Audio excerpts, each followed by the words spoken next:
사랑하는 꿈의 가족 여러분, 오늘은 수요일입니다.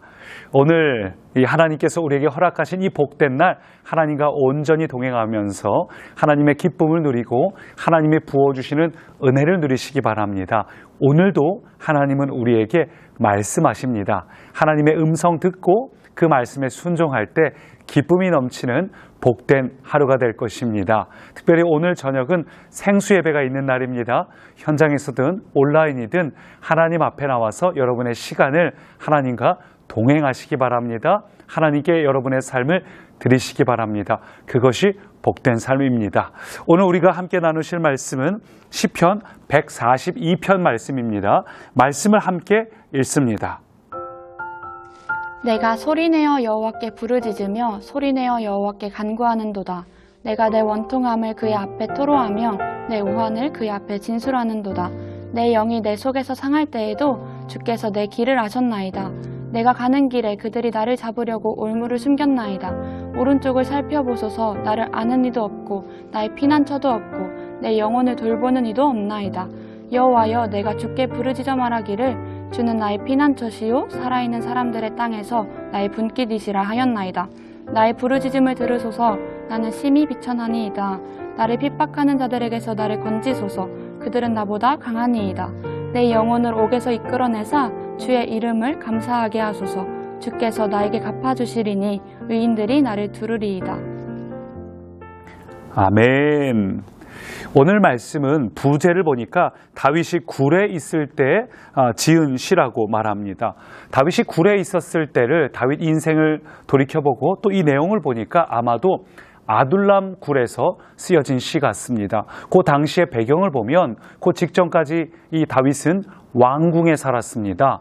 다윗이 의지했던 사람은 요나단 왕자였습니다. 요나단은 다윗보다 나이도 좀 있었고 다윗에게 든든한 힘이 되었습니다.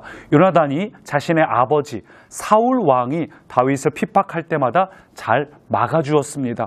얼마나 든든했는지 몰라요. 얼마나 큰 피난처가 됐는지 모르겠습니다. 그러던 어느 날 이 사울의 다윗을 향한 핍박이 도를 지나쳐서 더 이상 요나단도 어찌할 수가 없게 되었습니다. 오히려 요나단이 아버지에 의해서 죽을 뻔했습니다.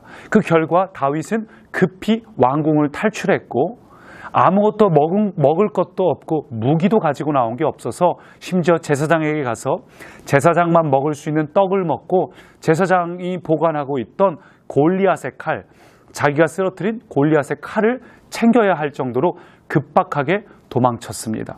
뿐만 아니라 어디로 가야 될지 몰라서 얼마나 마음이 가난하고 외로웠는지 자기가 이스라엘 고국 땅에 고향을 가면 고향 사람들이 죽게 될 게 뻔하니까 사울 왕과 대적 관계에 있는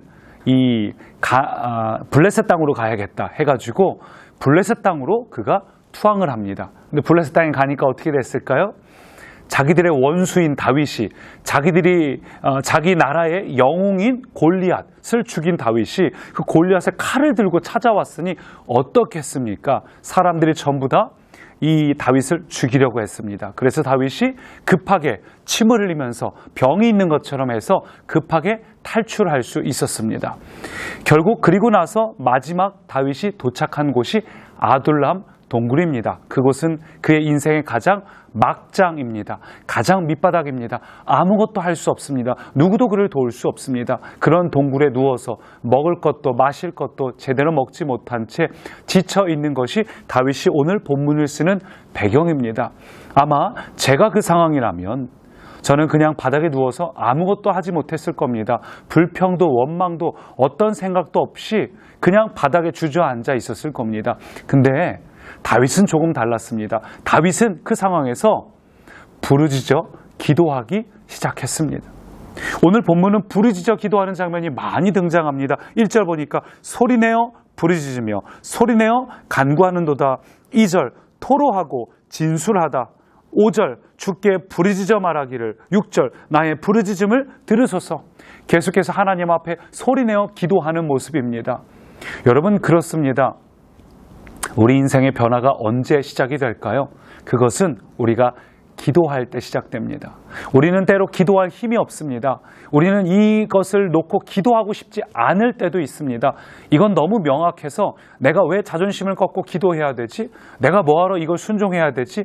이런 생각이 들 때도 있습니다. 때로는 기도할 만한 힘도 없고 지쳐 있을 때도 있습니다. 그러나 다윗은 기도를 시작했습니다. 오늘 본문 2절 보니까 내 원통함을 그의 앞에 토로하며, 이 토로하다는 단어가 물을 쏟아붓다 할 때 사용되는 단어입니다. 그러니까 자기의 마음을 물 쏟듯 주님 앞에 전부 쏟아 부은 것입니다. 주님, 내가 이런 게 괴롭고 이런 게 힘듭니다. 이런 것 때문에 힘이 듭니다. 날 도와줄 사람이 하나도 없습니다. 그래서 4절 보니까 나를 아는 이도 없고 나의 피난처도 없고, 나에게 피난처가 없습니다. 주님, 내가 어찌하면 좋습니까? 울부짖어 기도하기를 시작했더니, 기도를 하면 언제나 변화가 일어나죠. 5절 보니까 이렇게 말합니다. 주는 나의 피난처시요 살아있는 사람들의 땅에서 나의 분깃이시라. 방금 전 분명히 4절에서 피난처가 없다고 말해놓고는 갑자기 5절로 가서 주님은 나의 피난처라고 말하고 있습니다. 이게 기도의 놀라운 변화입니다. 여러분, 우리가 힘들고 지쳐 있으면 그것이 그냥 익숙해져 있습니다. 기도할 힘조차 없고 기도하러 나와도 아무것도 못할 때가 있습니다. 여러분, 그래도 괜찮아요.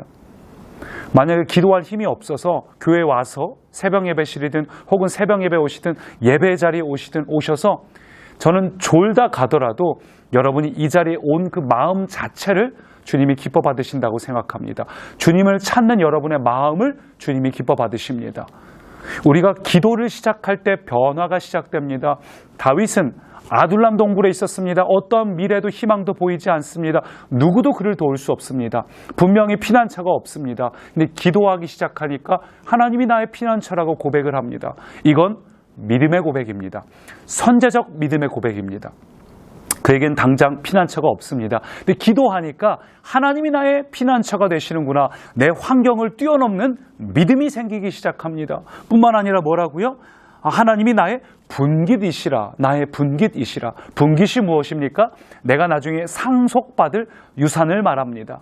지금 다윗은 어떠한 미래를 내다볼 게 없습니다. 지금 다윗 앞에는 절망과 죽음뿐입니다. 미래를 내다보고 미래를 기대할 만한 것은 조금도 보이지 않습니다. 기도하니까 미래를 꿈꾸게 됩니다. 기도하니까 설레이는 내일을 바라보게 됩니다. 이 상황에서 어떻게 내일이 설레이게 되겠습니까? 어떻게 무슨 기대할 것이 있겠습니까? 부르짖어 기도하니까 그의 삶에 환경을 뛰어넘는 설레임, 기대, 변화가 일어나기 시작했습니다. 저는 오늘 이 변화가 우리 꿈의 가족에게도 동일하게 일어나기를 소망합니다.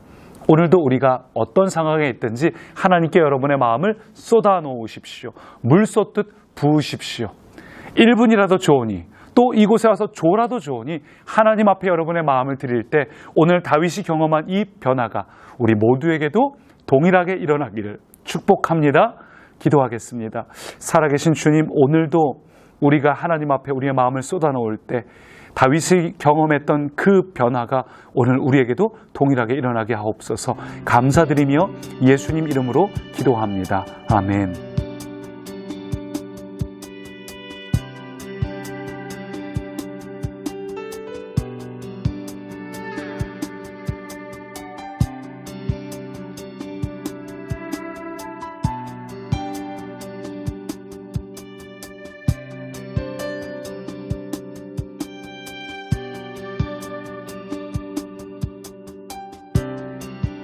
모든 상황 속에서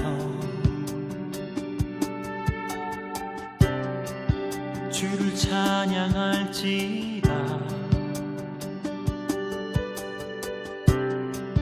주는 너의 큰 상급, 큰 도움이시라.